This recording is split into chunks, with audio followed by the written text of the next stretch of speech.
Welcome to Dreamful Podcast, bedtime stories for slumber. I would like to start with this episode by thanking our newest supporters, Donna Kennard and Lauren Joswiak. Thank you both so much, and I hope you have the sweetest of dreams. If you'd like to support the show and gain access to subscriber-only episodes while receiving a shout-out, visit dreamfulstories.com, and on the support page, find a link to become a Buzzsprout supporter or subscribe via Supercast if you listen on Spotify. This show is sponsored by BetterHelp. Relationships can influence how we interact with others and the world around us, whether it's a relationship you have with yourself, a significant other, friends, or coworkers. For example, if you don't have a good relationship with yourself, it could be hard to create deep connections with a partner. Therapy can be a place to work through the challenges you face in all your relationships. If you're thinking of starting therapy, I recommend giving BetterHelp a try. It's convenient and entirely online, so it's much easier to squeeze a therapy session into your busy schedule. Become your own soulmate. Whether you're looking for one or not, visit betterhelp.com/dreamful today to get 10% off your first month. That's BetterHelp, HELP.com/dreamful. In this episode, I will be reading the Australian fairy tale, The Magic Well. So, snuggle up in your blankets and have sweet dreams.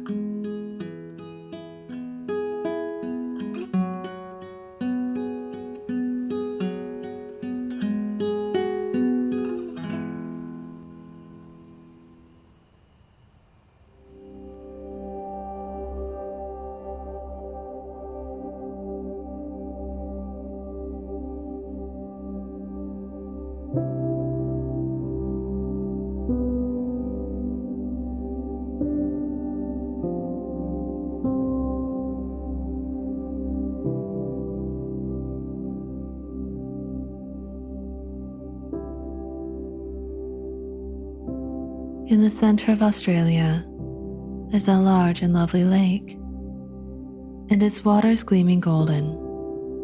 From the sun, their glory take.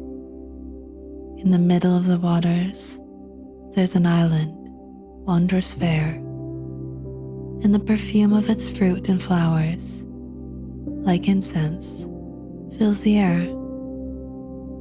In the heart of this fair island, there's a wonder-working well, by the fairy folk enchanted, for 'tis there the fairies dwell.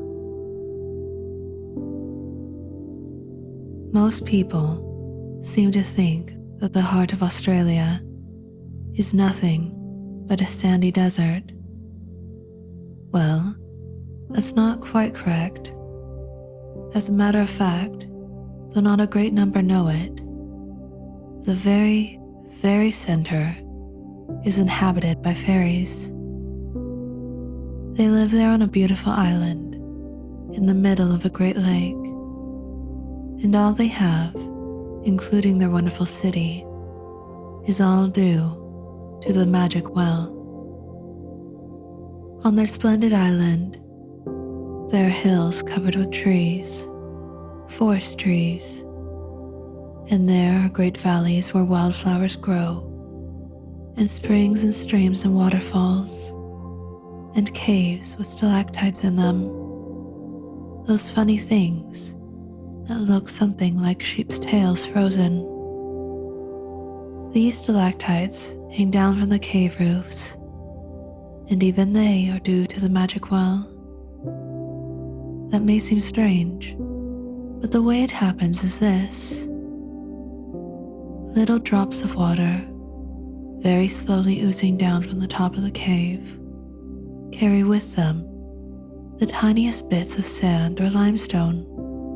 The first pieces of sand or limestone just stick to the roof, and then every other little piece after it gets through, just clings to the piece that got there before it, so that, by and by, thousands and thousands of them all join together make a stalactite.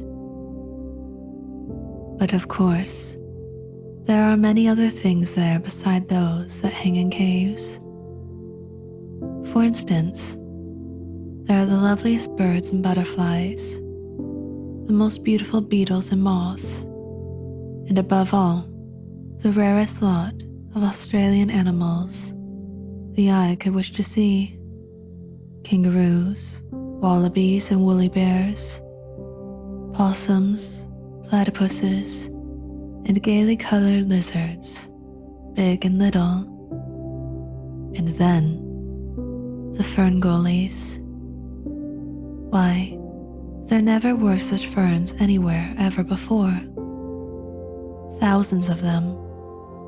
Tree ferns galore, stag ferns aplenty, maidenhair in bunches as large as rose bushes, larger indeed, and catheads, besides great trailing asparagus ferns, and every kind that the world knows. Date palms too, and lofty coconut trees, with the coconuts on them, always ready to pull, and banana trees, with great yellow bunches of bananas, hanging down most temptingly. Then there are breadfruit trees, as well as fruit trees of every other description, and flowers, and flowering shrubs in untold number and variety. Can you imagine such a place? And all due to the magic well. For without that well, the island could not have come into existence. And if anything were to happen to it, the lake would disappear, and the fairies of Australia have to find a new home. Strictly speaking, it should have been said that the superior fairies would have to find a new home. For as everybody knows, not all the fairies live in one place. Even those who belong to Fairy Island are not always there. Over and over again, they are sent traveling about on errands for the king and queen, and sometimes they are given very important work to do.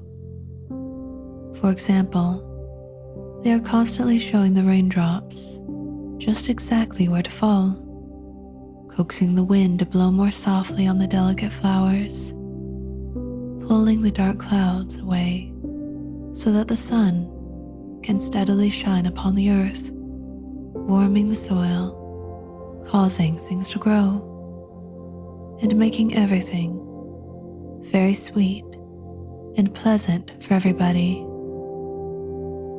Of course, there are other tribes, such as the mountain fairies, the river fairies, the forest fairies, and many more. But these are all subject to King Warata at Fairy Island, and have only a governor over them now. That was not always the case. Many years ago, the various tribes were all independent of one another, and each tribe had its own particular piece of country within which it lived and was supreme, and naturally, each had its own king or queen. But a time arrived when this was changed, and it came about in quite a wonderful way, and, in a manner of speaking, all through the magic well.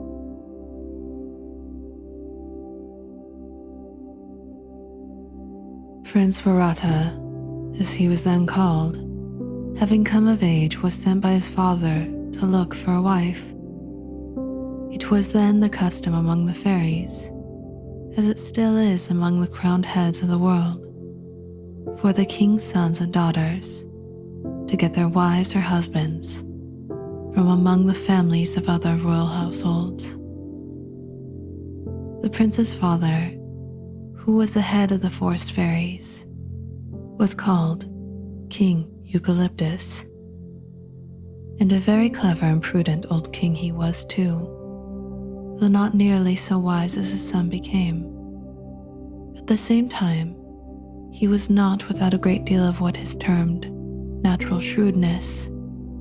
He therefore reasoned that if he sent his son traveling from tribe to tribe with strict injunctions or orders not to choose a wife until he had seen at least 6 princesses, he must indeed learn many things that were unknown to his father.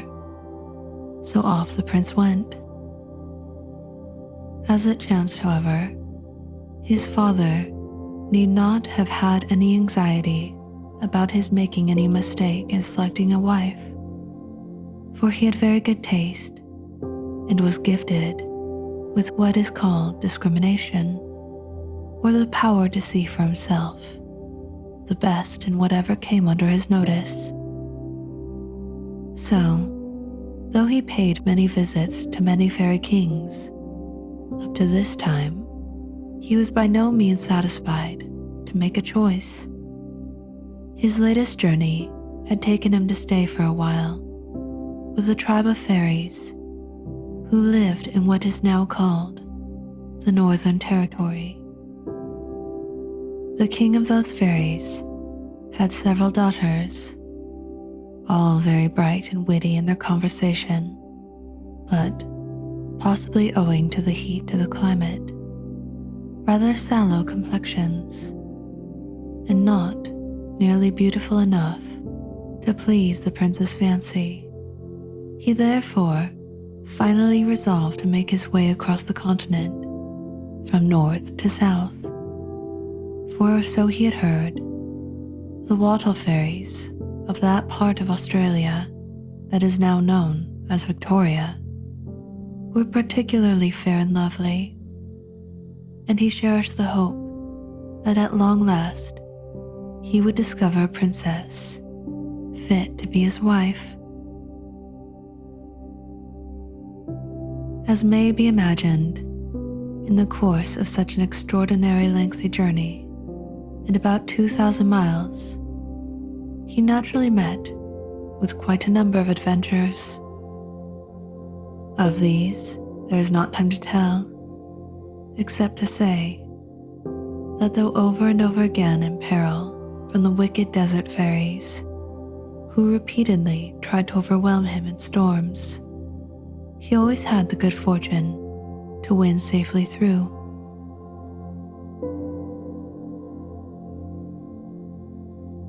When he had gotten exactly halfway across Australia, he came upon a very singular sort of hill, rising in great slopes above the otherwise level country. Interested, he stayed to closely examine it, climbing at last to the top. Whilst there, night came on, and being very tired, he settled himself to sleep, selecting for a pillow one of the numerous tussocks of gray-green grass which were growing all over the hill. Of other vegetation, there was very little, only a few stunted trees, almost devoid of leaves, but the hill itself spread over a very wide area indeed, and though in many places sandy, there were other spots, as the prince had seen, that were covered with what looked like excellent soil, ready to grow anything if only plenty of water were available. In point of fact, it was on these patches that the stunted trees were growing, only saved from death, no doubt, by the falling of extremely rare showers of rain. There were gorges and gullies too, but so dry from lack of water that only the merest tuft of things were growing there. Round about the hill, as far as the eye could see, and further, stretched miles and miles of sandy desert. Just as the sun rose in the morning, the prince awoke. In order to pull himself to a sitting posture, he clutched at one of the grass tussocks that grew near. To his astonishment, it came easily out of the ground. but judge of his intense surprise when gazing steadily into the hole left by the uprooted grass. He saw a tiny drop of water slowly come through the soil at the bottom, quickly replacing the tussock and firmly bedding the lucid earth around it. He gave himself up to pondering on the very peculiar fact that had just come under his observation. After a while, a great thought came to him. The drop of water he had seen could not be there by itself. It must have come from some larger supply located deeper down in the earth. If that were the case, and there could be no reason to doubt it, then it might become possible to do many things, which, in his dreamings, he had often planned to carry out, if only the opportunity offered. Such, for example, as the building of a new, safe, and perfectly wonderful city, the creation of a fairy navy, or the erection of a glorious palace greatly in advance of anything that had ever been seen before. Almost all his life, maybe because he had so frequently noted the comparative scarcity of water in the inland portions of Australia, he had thought of what might be done with unlimited supplies. Here, then, appeared to be his golden opportunity. It was a chance not to be missed. Giving up his quest for a wife and hastening home with all speed, he secretly got together a number of his more intimate friends and told them of his remarkable discovery. He then persuaded them to join him in going back to the well in order to see what might be done with its waters and whether or not he could do some of the other things about which he had been thinking. But for fear of failure, he did not let his father know of his return or of his intentions. For the same reason, he did not tell his friends what was in his mind. But he resolved that should the matter turn out as fortunately as he hoped, to take them into his entire confidence and seek their assistance in the carrying out of the great enterprises he had in view. So, having provided them with everything he thought might be required for the works he proposed to carry out, quietly and unobtrusively, off they set upon their mission.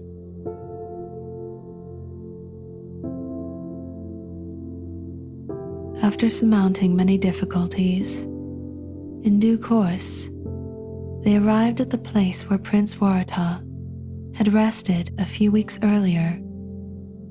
He very easily found the spot where he had lain down to sleep, because quite apart from a pile of stones he had set up to mark it, the tussock he had disturbed was, consequent upon its getting a little more water than it had previously been able to draw from the earth, much greener than before. It was only the work of a moment to again pull it from its place, and there, sure enough, in a very few minutes, the tiny bubble of water appeared.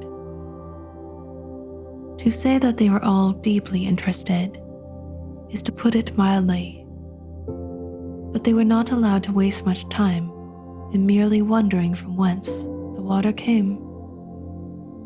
Acting under the prince's orders, a circle was first drawn round the opening from which the tussock had come. From center to circumference, the distance was 6 feet, so that from edge to edge of the circle was exactly 12 feet. Within the circle, they all then set to work, removing the earth, even the prince himself digging away with the others. Curiously enough, as the digging advanced, They found embedded in the soil several implements, such as are used by the garden fairies in cultivating their lands, just exactly in the same way as people in England, in digging wells, often come across old Roman coins or other articles. When they had reached a depth of about 12 feet, meeting a little more moisture as they proceeded, they suddenly came upon some broad, flat stones. The prince instantly ordered them all to stop working until he had looked them over carefully, with a view to seeing how they might best be removed. Gently stamping his foot to test the thickness of the stones, the prince thought he detected a somewhat hollow sound coming from underneath. Listening intently, he vigorously stamped upon the particular stone upon which he was standing. In doing so, he involuntarily stepped backwards, and to his amazement, the stone immediately tip-tilted a little, and outshot a long, thin stream of clear, cold water. Naturally enough, the startlingly sudden appearance of the water caused the prince to step still further back, with the result that when his weight was removed, the stone fell into its place again, and so shut off the water. But the secret was out. They had found the entrance to a subterranean spring or well. Further experiments showed that two stones, fitting together, formed a kind of trapdoor, barring the waters from coming out. To open or close the trapdoor stones required very little effort once the trick was learned, and in accordance with the extent to which they were opened, the amount of water released could easily be regulated. They replaced the earth in the well and returned to their homes. As the prince particularly desired to tell his father the wonderful news and to consult him as to the future.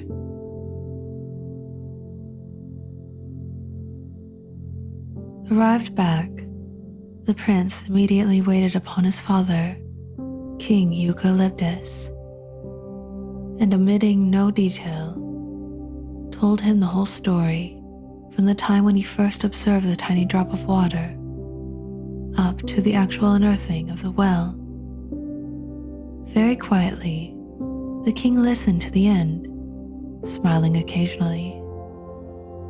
When the prince had finished, he said, "The well you have found once belonged to the garden fairies. It is a magic well, and it is fed by an underground stream called Fruitful River. The river will never run dry, no matter how much water is taken from it.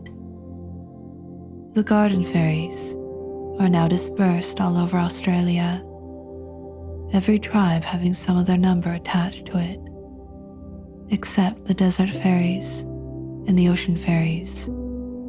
It was the desert fairies who drove them out of their original home and scattered them among the tribes.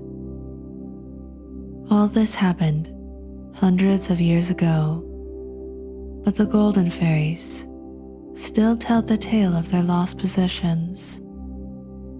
And though they are extremely peaceful and industrious, in their hearts they loathe the desert fairies for the injuries done them.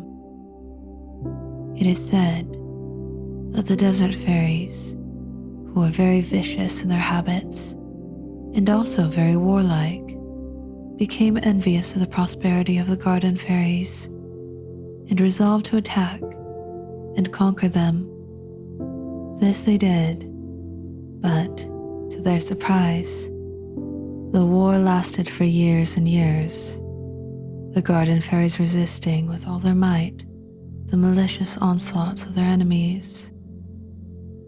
But the time came when they saw they must be defeated, and rather than leave their sacred well to the mercy of the desert fairies, they resolved to seal it up with stones. Then they left, but not before they sustained another terrific siege from the desert fairies, who, determined to overcome them, threw enormous quantities of sand over the whole place. If they had not done this, they might afterwards have discovered just where the well was. But so completely had they done their wicked work that it was almost impossible to tell one spot from another.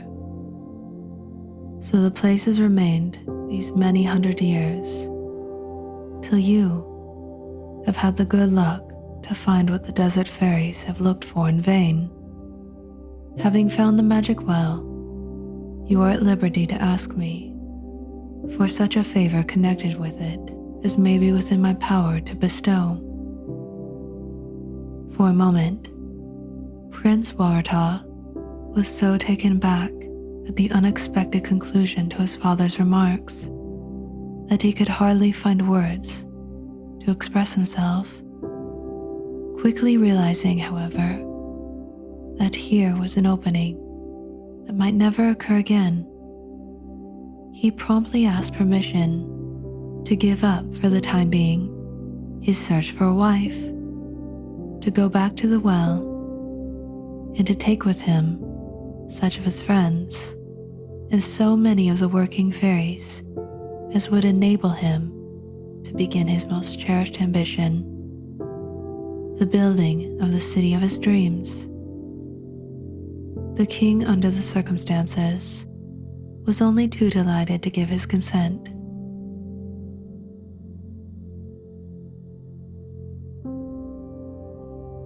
With so many things in his favor, it is thus easy to understand the joy with which Prince Warata assembled his friends, and taking them into his confidence, went into the minutest details as to his proposals. The working fairies were soon selected, about 2,000, and thus everybody and everything was ready to move on the long trek. First and foremost rode the prince, mounted on a dainty milk-white pony, not any larger than a sheep. Close behind, riding chestnut ponies with silver manes and tails, came his chosen friends. After the prince's personal friends, there followed on, in proper order, the fairy workmen, all astride of dappled greys. Then came the surveyor's instruments and all the machinery, tools, packages, and materials. The longest, strangest procession that ever sallied forth. At the extreme rear came the fairy cooks, with all their pots and pans and fairy fireplaces, everything spotlessly clean and shining in the sunlight. The cooks all rode in fairy wagons, each about the size of a butter box and as white as snow. The wagons were drawn by coal-black ponies, whose highly polished coats rippled and shimmered whenever the sunbeams fell upon them. When at last night did arrive, Prince Warata and all his company found themselves in a very lovely wooded valley. It was an ideal place for camping. A little silver stream supplied them with plenty of water. The dry leaves that had fallen from the trees and the smaller broken branches that lay around supplied them with kindling and firewood. An extra supply of leaves, also making very good bedding on which to spread their sleeping rugs. After supper, feeling very comfortable and happy, just as the stars began to peep at them through the gently swaying treetops. They were all sound asleep.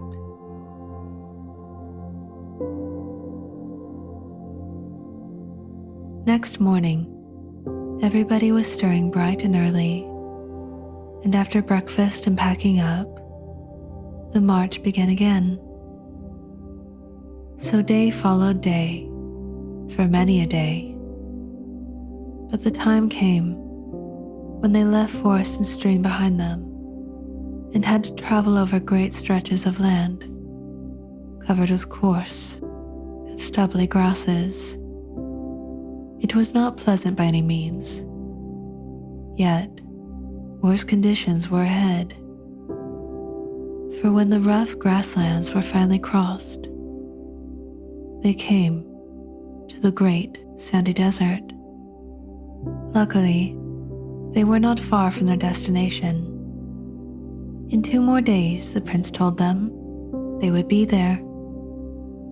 Unhappily, however, before that time arrived, they found themselves engaged in a terrific struggle with the desert fairies.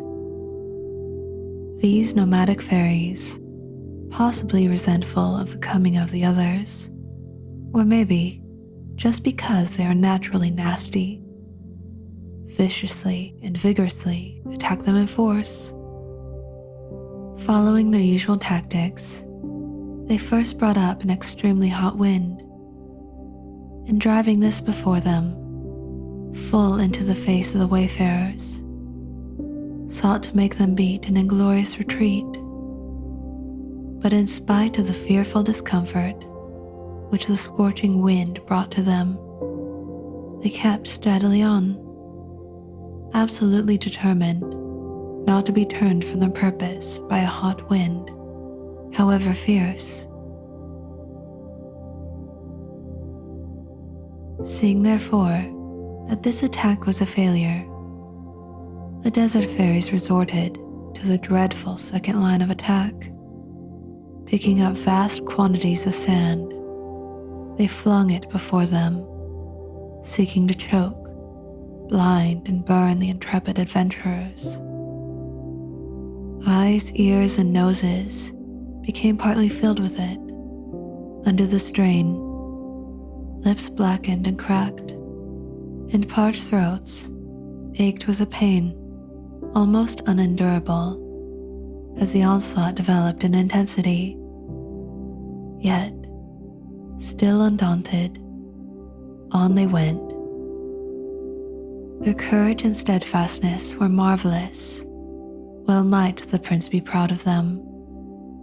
As a matter of fact, foreseeing such a fight, he had repeatedly urged them, should it occur, not to be dismayed and fall back, but to stand firm, and at the right moment, effective help would certainly be forthcoming. And so it chanced. For, just when the contest seemed no longer possible of endurance, and despair was about to bring panic to their midst, the shower fairies arrived, and with their pellet-like raindrops, beat the sand particles down, cleared and cooled the air, and with refreshing waters, restored the faint and famished fairies. More remarkable than all, their late attackers, finding themselves thus bereft of their weapons, turned tail and fled, leaving the prince and his faithful followers masters of the field.